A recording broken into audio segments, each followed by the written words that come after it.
If you were to create an AI assistant today, what would be the first command for it? To solve all the world's problems, because I guess that's where AI is headed. It can probably do that.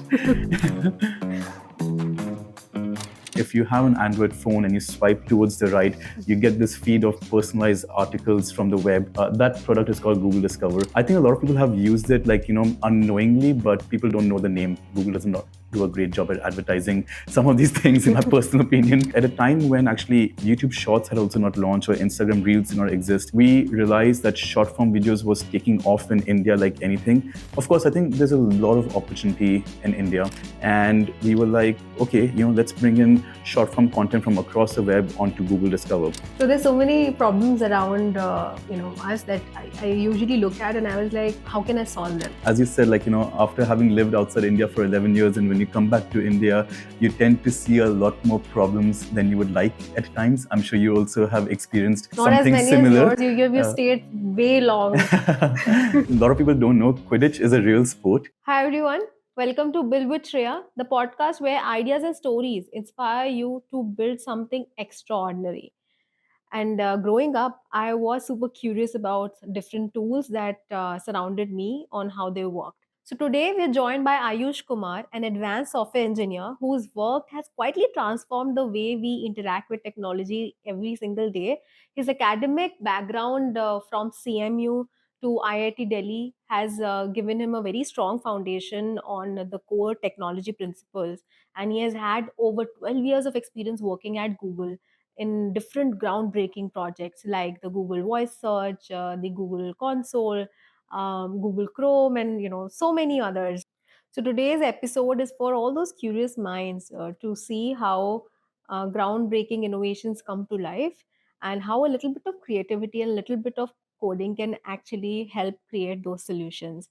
And so we are here to understand how technology actually works and what it takes to create those high impact solutions. So, without wasting any more time, let's welcome Ayush. So, whenever we start anything, it's like there's something that sets motion to everything. So, including your experience with getting into computer science and then the tech industry. So, I wonder, what is it that set everything into motion? Was there a specific project you worked on? Was there a specific moment that sparked your interest? Yeah, so first of all, thanks actually for having me on this podcast. It's an honor to be here. For me, actually, I think it was embedded at a very young age. Like our parents, they went to IIT Kanpur together. So my father also studied computer science at a time when it was not very popular. So I always grew up with technology and computers around me. So I think it's one of those things that started early. I still remember when I was like 4 or 5 years old. We had a first computer, so I think we were amongst the first households in India, perhaps at that point in time, to get a computer. And it just keeps spiraling upwards from there. In school, we had a big computer lab, and I was part of the computer club, which was again a very novel thing at that point in time. We used to have inter-school computer competitions around programming, design, and so on, group discussions. So yeah, I think just being surrounded by the right people, and of course the right parenting, the right school, it helps. It put me into it. I didn't even think too much about it. It just felt like it was part of my DNA, and maybe it was quite literally part of my DNA. I totally, empathize with that because of the similar experience. Yeah. But then let's say that if you were not into computer science or technology, what is some of the other interest areas that you've had? When we were young, people used to always ask you, "What do you want to be when you grow up?" Right? And no one at that point, or even now, I think, says that I want to be a computer scientist. Right? I love cricket, so I always used to say I want to be a cricketer. And over time, I also developed a lot of interest in photography, and I still take a lot of photographs in general. So I think it has to be a tie between cricket and photography. If I'm fit enough, then maybe cricket. If not, then I would probably do photography. So being at CMU, it was not just about the courses, just being amongst so many high caliber peers made it quite intense. We had a lot of opportunity in terms of the infrastructure, the labs, the Schwartz Center for Entrepreneurship, amongst many other areas, which sparked innovation and creativity and made sure that technology was the first building block of anything we started to solve for. So, tell me about how your experience at CMU was able to sort of do that for you in terms of problem solving, in terms of creativity while building solutions. So CMU was just an extension, I would say, of my early childhood and school, but maybe like 10x or 100x. Um, a lot of the skills that I took away are around, as you said, like, how do you creatively think about problems? How do you come up with out of the box ideas? And how do you actually work towards them? At this point in time, actually, in the Indian media, there's a lot of like these sensational news items you see about like various founders saying you have to work 80 hours a week, or you have to work 90 hours a week, and so on. And I think some of them are actually being misquoted to some extent. What they're essentially saying is that you have to work hard if you want to succeed in life, right? The number of hours is not important. That's just a number that they've come up with. But I would say that CMU taught me that, to be honest. Even though our high school curriculum, especially when you're preparing for JE and all the other entrance examinations, is super intense, I think college for me was one level even above that. And it taught me that in order to succeed, you have to work hard and you have to keep learning, constantly keep learning. That's an ongoing journey. Sometimes you have to unlearn, relearn in order to progress. And yeah, that for me was the biggest takeaway from my time at Carnegie Mellon. Of course, I would say, like, as always, being surrounded by the right set of people, being surrounded by, you know, cutting edge and bleeding edge technology, newest of ideas, newest of products, definitely helps shape your perspective on how you view the world. But the biggest thing that CMU taught me was to think creatively and work hard towards solving those problems. And I'm sure that the mentorship played a big role in shaping all of those experiences and the expertise in different tech areas. So if you could touch some light upon mentors that you've had in the past, and like how do you continue to lead on your own? How do you mentor your teams? And what is it that you would suggest new people coming into tech to sort of have as value systems when they come in so that they can succeed the same way that you have in your career? Yeah, my mentor at Carnegie Mellon was, or the advisor at that point in time, his name is Mark Stelick. And he had a very simple formula. He was just like, if you enjoy doing it, then do it. I would talk to him about what courses I would want to take, or, how I should like proceed with my undergraduate curriculum. And his formula was simple: if you enjoy it, do it. If you don't enjoy it, don't do it.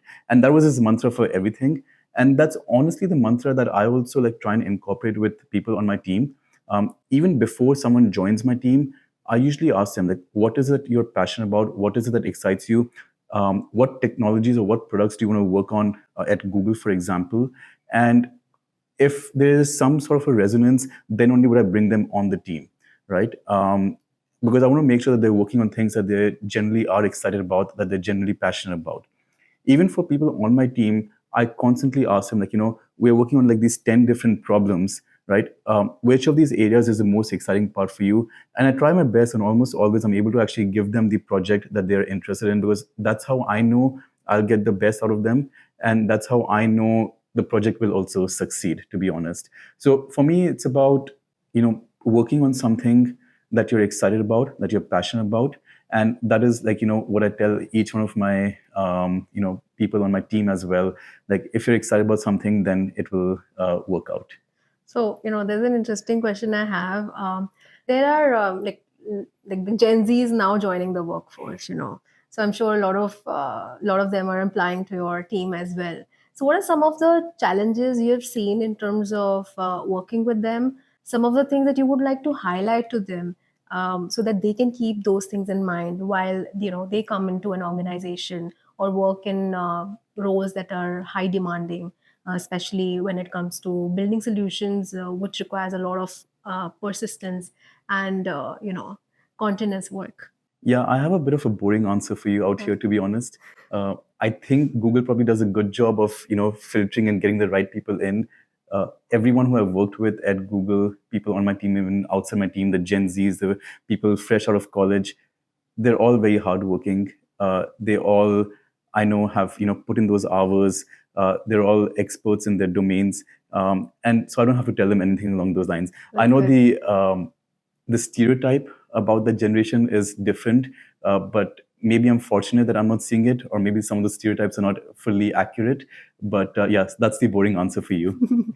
That's a good one to hear. Yeah. Um, so you have shifted different offices globally. You know, you were in Mountain View for a lot of years, then Switzerland, then Bangalore, all within Google and working on all of these global products.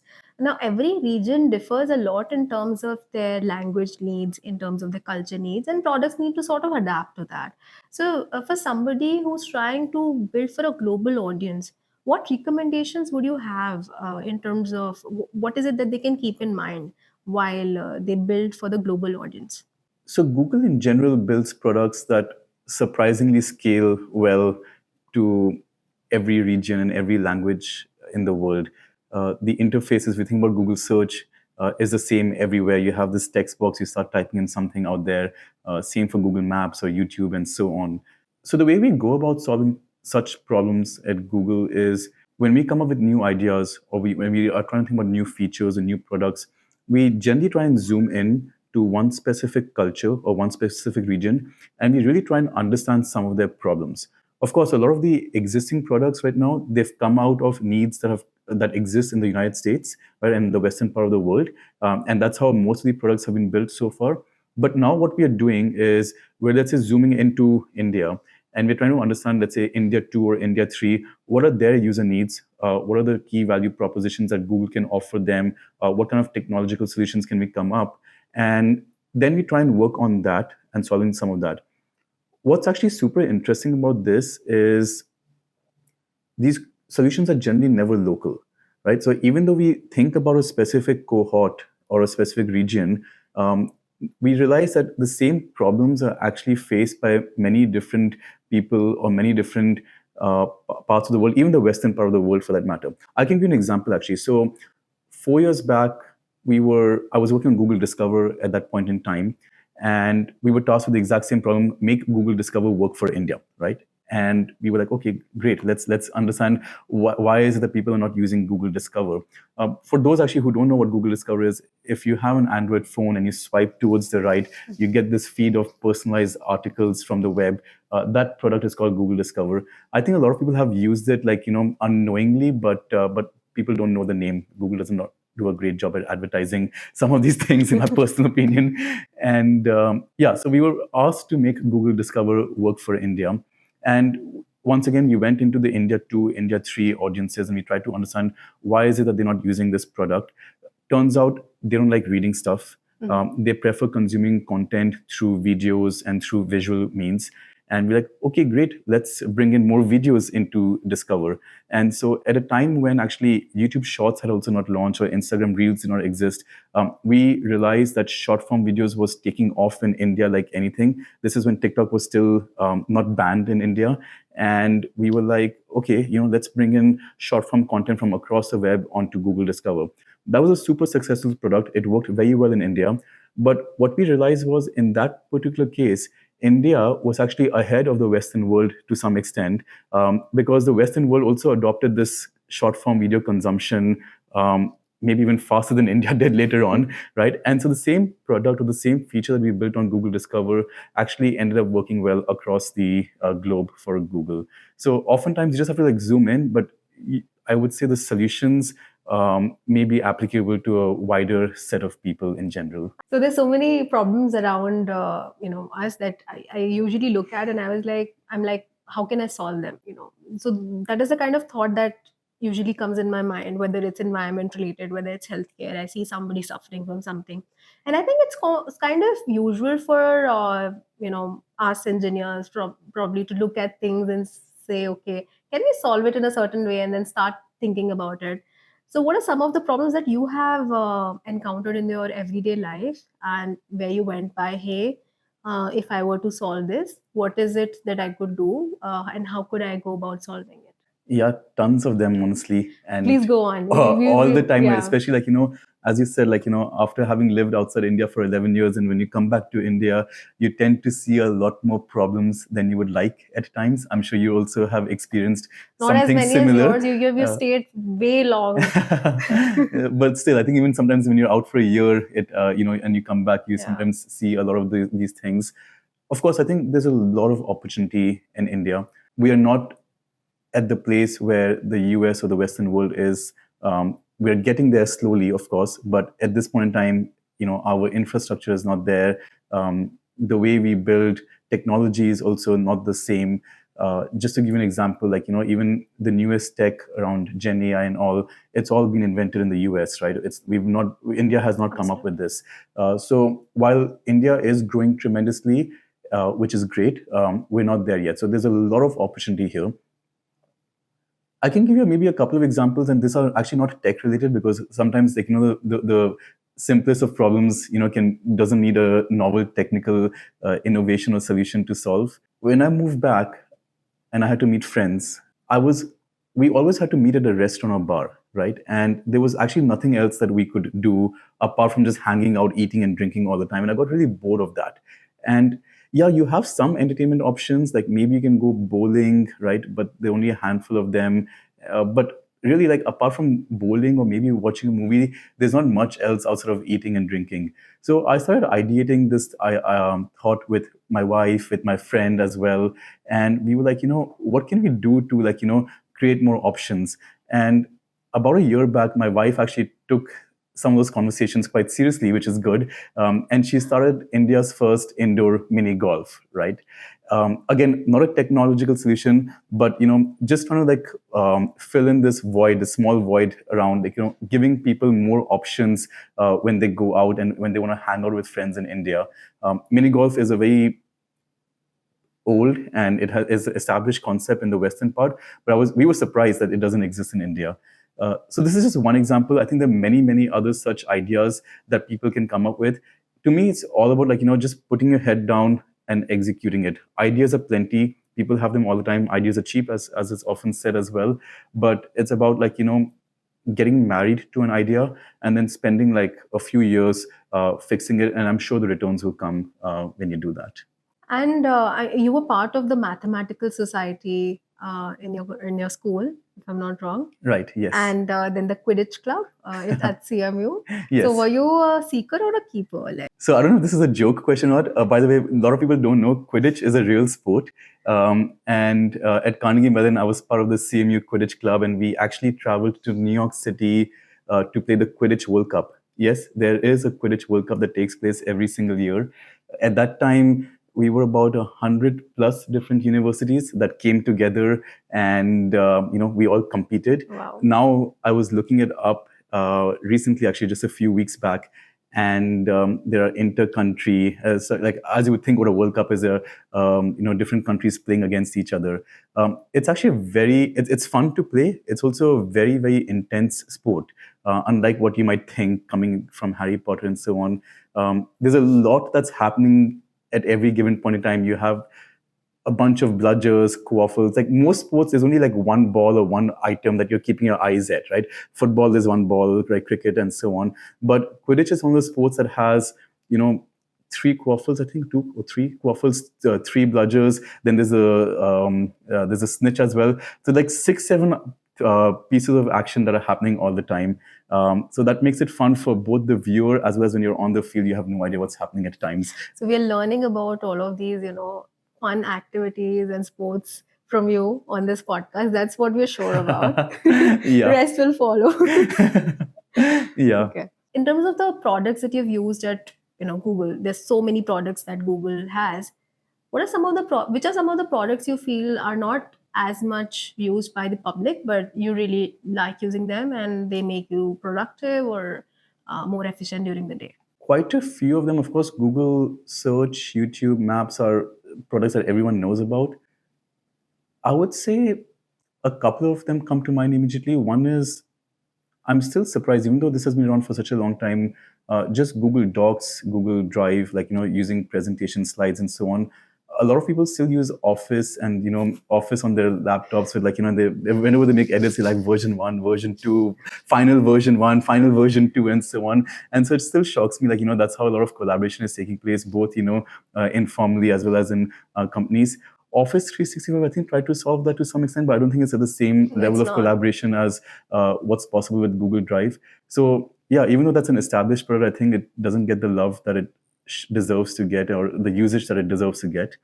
Um, that's one. Our team is giving it all the love. Yeah, thank you. I noticed that. I was very happy to receive a Google Doc before this podcast. I would say the other one, actually, the one that comes to mind most prominently, are the Pixel phones. Once again, they've been around for a while. According to me, and maybe I'm a little bit biased when I say this, they are the best phones out there. When you pick up a phone, and whenever you go to a shop, right, and you want to like look at a phone, one of the first things you do is perhaps play around with it, fiddle with it, but inevitably the first app you open is a camera app, and you start taking some photos and all. And according to the Pixel phone, has one of the best cameras in a smartphone. So it's still surprising to me that many people, or it's not as popular as it should be. So that to me is probably one of the most underrated Google products out there. So coming, let's talk a little bit about different gadgets. I know that you are very gadget savvy. I've myself personally had so many recommendations on our Wi-Fi hotspots and everything around. So which are some of the gadgets around there that you feel are super useful when it comes to making your everyday life really efficient and easy? I think more than gadgets, of course, like the hardware interfaces we're using today are mostly your phone and laptop primarily.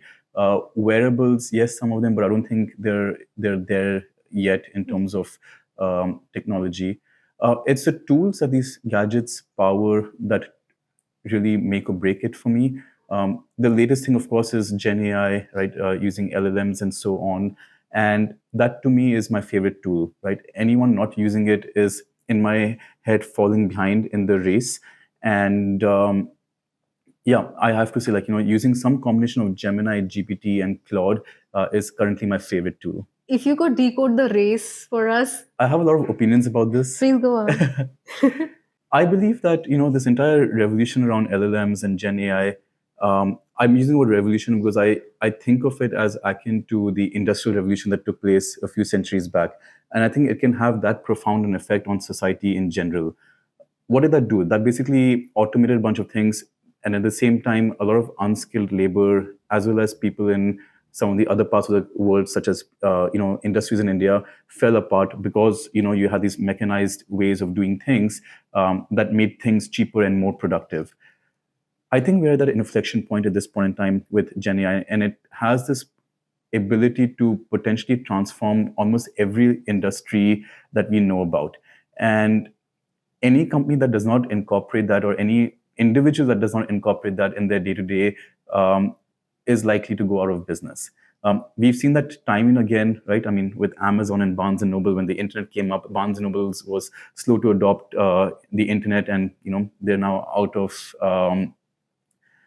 business, more or less, if not completely. Even when the smartphones came out, I think that was another inflection point that we had more recently in our lives. And once again, a lot of companies did not adopt smartphone or did not build for smartphones. The most prominent example I have there is actually in India itself. Like, sometimes in India, we actually get a sneak peek as to what might be coming here. So I think that's because things come here a bit later on. And I think that's helpful. We could see in India that Uber and Lyft are becoming big in the US, right? And that came about only because of having good smartphones and having internet at the palm of our hands. Yet companies like Meru and Mega, that was so big at that point in time for cabs, for some reason they didn't adopt it. They waited for Uber and Ola to get built in India and for them to more or less run out of business. I mean, they're still there, but not at the same scale as they could have been. So yeah, I think almost every company today that exists has the opportunity to either become as big as an Amazon or an Uber, or as small or as irrelevant as a Barnes and Nobles or Meru/Mega, depending on what path they take in terms of adopting these new tools and technologies. And we're at that inflection point. So you've been at Google for over 12 years now. How have you navigated across different roles, and how was your experience sort of moving from one domain to the other, different projects? Just want to understand about that experience. Yeah, so Google's obviously a large organization, and almost every part, when you move from one part to another, it almost feels like changing companies, but you're still working on super exciting problems that touch the lives of quite literally billions of people every single day, right? So that's what gives me the motivation and the encouragement to actually go in and work at Google. In addition to that, I would say one of the best things about working at Google are the people that are around you. We spoke about that earlier as well, but in general, they're one of the smartest and nicest people that I've worked with. So that is the most exciting part about it, about just thinking about problems together, brainstorming ideas, coming up with new features and product ideas together, and then actually executing and solving on those. At this point in time, of course, there's so much to learn. There's so much new stuff happening all the time with LLMs and Gen AI. So we spend a lot of time also like sharing knowledge amongst each other, because I don't think any single person can stay on top of everything that's happening out there. But yeah, I would say just it's a fascinating place. I've enjoyed it. It doesn't feel like it's been 12 years. We have this term at Google called noogler or new Yeah. Googler. And even after 12 years, I still feel like a noogler because I'm still learning and I still feel like, I don't fully understand everything because there's just so much out there. Yeah. Talking about the innovative projects, which were some of the most innovative ones that you felt incredibly proud of while you were at Google?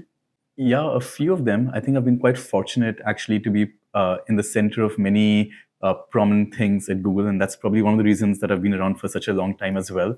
The one that comes to mind is working on the Google Assistant. I was actually one of the founding engineers on the Google Assistant. This is when I was in Zurich. I still remember my director at that point in time. He had like five, six of us hack away one of the very, very early prototypes of the Assistant. We then, flew to Mountain View from Zurich and showed that to the leads. And I guess the rest is history. At this point in time, the Assistant is 1,000+ person organization, and it still continues to be super relevant. It's part of our phones, part of the smart home devices, and so on. And of course, we're now using Gemini in the Assistant to power a lot of the conversational back and forth. But back then, to be part of that was like it felt like a startup. We operated like a startup because it was a you know very rarely do you actually get to work on a 0 to 1 product at Google, that too of the scale and magnitude as the Assistant. And just being part of that entire journey was I think continues to be one of my most memorable experiences at Google. And how about that 20% project on personal intelligence? I mean, that's one of the examples that we have for entrepreneurship. So, how did that come about? How did you rally people into, um, giving into your idea? Okay, this is it. This is the next project that we should take on. How did that sort of experience look like? Yeah, so Google has this concept of 20% time, or where you can spend one day in the week working on ideas or things that are outside your core work, and that's how they encourage people to come up with new ideas and try out different things. So I made use of that, and I came up with an idea, around making use of, as you said, in the personal intelligence space within Google search, and it became big. We actually ended up presenting that to our SVP at that point in time. The SVP loved the idea. We built a prototype and everything. And he funded like a team of like 20, 30 people to work on that idea. That idea didn't end up seeing the light of day due to various other reasons. But it was still a great experience to be part of, and just validates that yes. By the way, just to give some more context, this was more than a decade back. So I had just joined Google. This is fresh out of college. So to get that validation that yes, even someone who has less than 1 year of experience in the industry can come up with an idea, can hack together a quick prototype, show that to senior most people at an organization as large as Google, and for them to then go ahead and fund that idea, speaks volumes about the company, and it's something that is super fun to be part of. I recently read that the company's spending on digital transformation is to hit $4 trillion by 2027, and this is largely driven by AI in AI driven investments. So, what do you think companies need to keep in mind while they adopt AI technologies for their organizations, specifically since they're looking at investing so much in the future? I'm not surprised by the number. Obviously, you lose track of numbers after a few zeros, and so it seems like the right order of magnitude. As I said earlier as well, any company, in my opinion, that does not adopt AI or LLMs in some way will likely fall behind and may also go out of business. So I think every company has to invest in this, has to adopt these technologies. It can start from something as simple as automating your customer service, agents. And by automating, I don't mean by like replacing. I think that's also one of the misconceptions that exists out there. It's purely about initially augmenting. Right? If someone can solve 100 cases in one day, with these technologies, can you now solve 110, and then slowly with time 120, 130? And that's what technology helps us do, right? It helps us be more efficient, it helps us be more effective. And I think that is what all of these, that is what Gen AI and LLMs are helping us do as well. Now, of course, in some cases, it may fully automate some roles, but we are still a little bit away from that, not too far away, because the pace of growth is insane. But yeah, I would say every company needs to think about this very actively, and they will likely already start seeing returns this year itself, or as they start adopting this technology. Yeah, I think one of the concerns around the heavy investments on the GPUs and different server machines, um, and so the companies might see ROI a little later, considering the heavy investments on that side. So what is your perception on that aspect for companies who are looking at quotations from different vendors, trying to see how to transform their companies digitally, adopt these AI technologies? How can they look at spending, the initial spending on this kind of an infrastructure, to make sure that it sort of ties in with the return they might see in the future? Yeah, it obviously depends on the scale of the company, right? Not every company can go out there and buy their own data centers and so Mhm. on. You use Google Cloud, AWS, Microsoft Azure, all of these different tech for that, and to help you scale.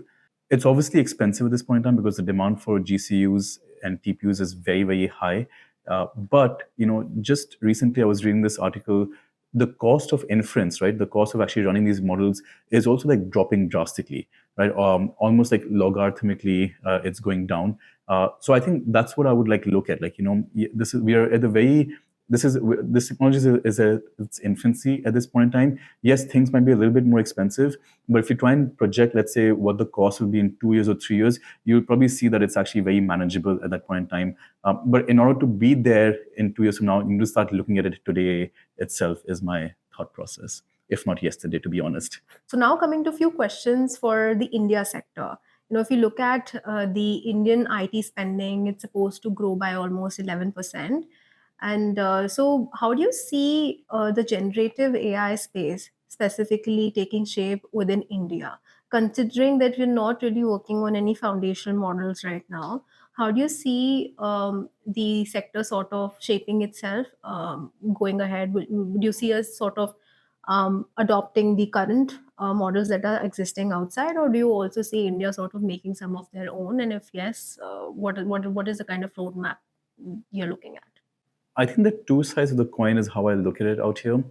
On the one side, things look very bright and rosy, right? We are seeing, what was it, 11% increase Yeah. year on year in technology, a lot of new startups coming up and everything. So things look great, and India is definitely growing rapidly.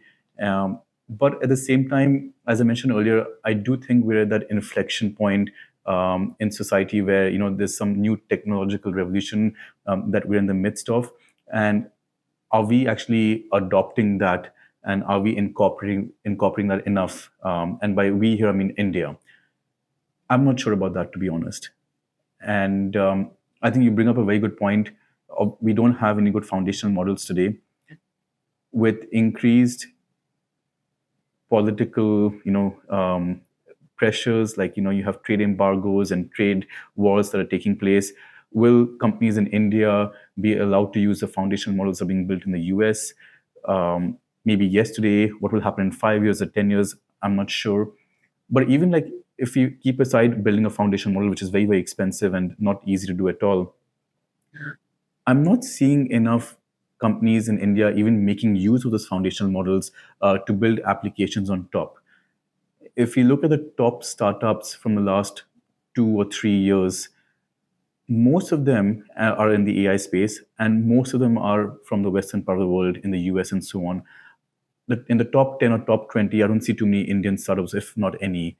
And if we are the fifth largest economy in the world, wanting to be the third largest in a few years, then we need to have that kind of contribution at every part of the society. We need to have at least like one third representation of startups, so by some calculation thereof, in the top 10 list. But we're not there yet. So I think, as I said, like on the one side we are doing very well as a country, but we're also at the inflection point. We need to invest a lot more in these technologies, both in building foundational models as well as in making applications on top of these foundational models. So, just sort of jumping on to another question on the same side of things. So, India as an economy, we directly sort of from agriculture, we jumped two ladders, manufacturing, and then we directly came to services Yeah. and software, and we saw a lot of growth from there. So, currently, our IT exports are over $210 billion, and a lot of it is coming from the outsourcing of services, rather than the innovative technology solutions that we see today. So, what is your perspective on how our economy going forward should be focusing on? Like, do you see more product led companies contributing to this sort of a growth, or do you still see the outsourcing model contributing as much as it has till now to the growth of the economy? I think you've kind of answered the question in that question itself, to be honest. I'm not sure how much longer we have in growing the outsourcing business, right? Especially with the advent of all these new technologies. We're probably able to automate a lot of these roles anyway, or a lot of these tasks anyway. Now, the question is for these outsourcing companies, right? India is probably one of the largest hubs for outsourcing and business, BPOs and so on. Are these companies able to innovate themselves, right? Or will they go out of business because someone else has innovated, right? Are they able to start adopting these new technologies as part of their daily process and so on, and still continue to make India the the BPO or the outsourcing hub, but by adopting the newest and greatest tech, right? If we just wait and we try and put more human capital into the problem, I think that's a race we're going to lose for sure. But if, along with the human capital that we have, we're also able to apply some technological innovation and so on, then very difficult to beat us. So I think it has to be a combination of both. And I think it sort of comes down to adopting these new technologies, new solutions that we have. Just taking the first step by using a Chat GPT, Gemini in our workspace, taking those pro subscriptions and making our days more efficient. Yeah, and I mean, that is at an individual level for sure. And you don't even need the pro subscription for everything. I think the free models are doing really well. But at the company and at the industry level, it also has to be incorporated into the day-to-day workings of employees. The tools have to be built. The right fine-tuned models have to exist to help you with your day-to-day tasks and so on. So I think that's the innovation we are talking about, right?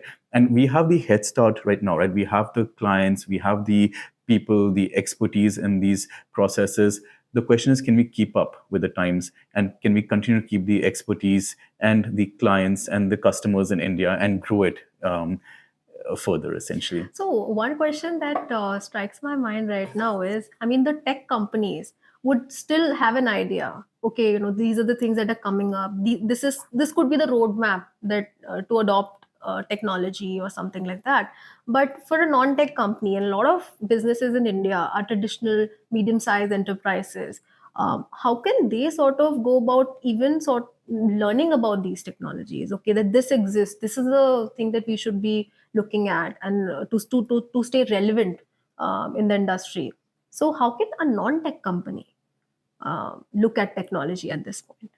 Yeah, this is a conversation I have with my wife very often because she's currently running two non-tech companies, and I keep forcing her to think about like using these tools in her day-to-day work. She was definitely reluctant at the beginning, but the good news is that these tools are actually really easy to use, right? They're just like a simple chat interface. You just would talk to it like you would talk to another friend. And that's exactly what I told her to do. Like, just, ask me a question. And what I would do is I would have the record button pressed on, one of these tools. And so while she was asking me, it would record. And then Chat GPT or Gemini would give the answer. And she was shocked at how good that answer was, right? So she's now beginning to use it a lot more. I can give you a few examples. Like, when we were designing the holes for Mini Golf Madness, a lot of the graphics, a lot of the artwork was actually created by Midjourney. It's a small thing, but it helped us move forward a lot faster. Um, my wife runs an outdoor furniture business, and very recently, well, they're going to be coming out. I don't know if this is confidential or not, but they're coming out with a new catalog of designs. These are furniture designs that have been entirely designed by AI, right? So I think you can incorporate this at every part of every type of company. It's just about how you decide to use these tools, but they're able to help augment and help make some processes a lot faster and easier. So, if you could design a made in India product, today, what would it be? Like something that's truly Indian yet globally relevant? Anything that comes to your mind? It'll be fun if it's something to do with chai or cricket. Chai or cricket? Yeah, Those are two of my we'll give favorite you we'll things. give you 30 seconds. Yeah, those are two of my favorite things, to be honest. I'm not sure about like combining the two, It but could I'll talk be, yeah. about cricket because I watch a lot of it. And I've thought about this actually to some extent as well. If you look at, I'll draw the comparison with golf, right? I mean, I think like academy training for cricket in my head has not transformed much in terms of like using new technology and stuff. It's still like you go to an academy, right? People are bowling at you, you're batting. Maybe there's a human coach there telling you what to fix and all. But if you look at golf, right, when you go to a driving range, you're generally surrounded by like multiple cameras on all sides, right? It will tell you exactly where you hit the ball, at what angle your club face was at, how far your ball went, and so on.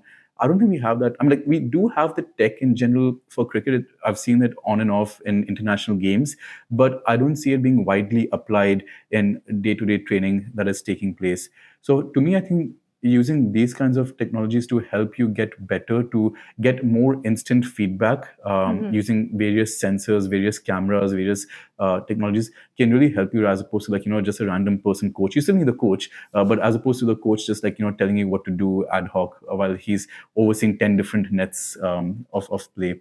So I think training in my head can be a big opportunity for India. Cricket's obviously a huge sport in India.